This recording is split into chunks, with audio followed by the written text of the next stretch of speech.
this ceasefire is actually connected to confirming a covenant with many. I believe the Abraham Accords is a very strong candidate for the covenant with many that the Antichrist will strengthen. It has all the markers of it. It splits the land. It is a covenant with many. It is blasphemous. Abraham Accords, it's blasphemous.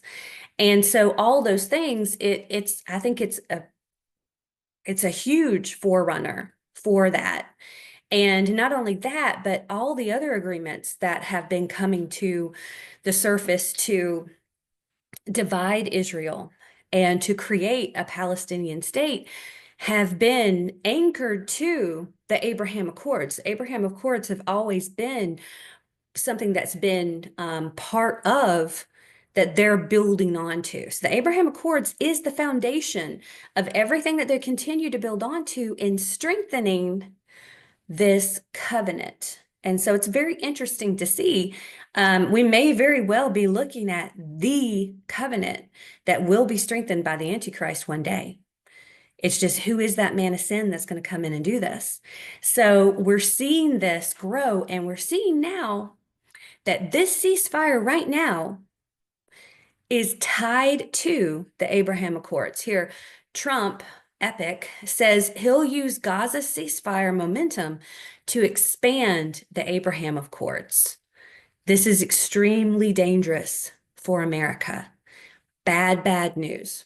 God is very clear what he thinks about this, and he calls it a covenant with death. He is very upset about this.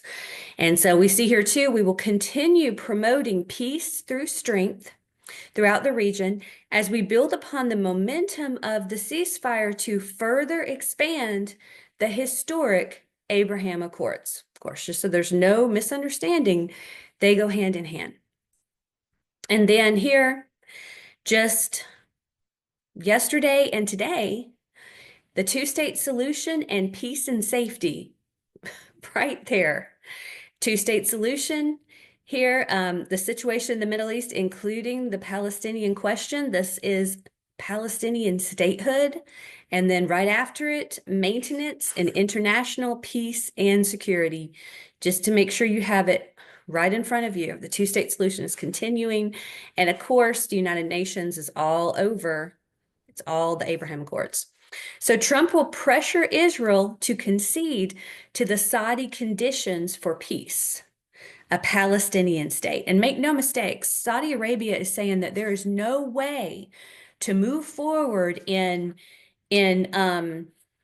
having peace with Israel and normalization with Israel unless there is a Palestinian state side by side with Israel, that is a stipulation that they will not bend on. So that again is very, very concerning to be a nation that is headwaying, pressuring Israel to do that is very, very scary.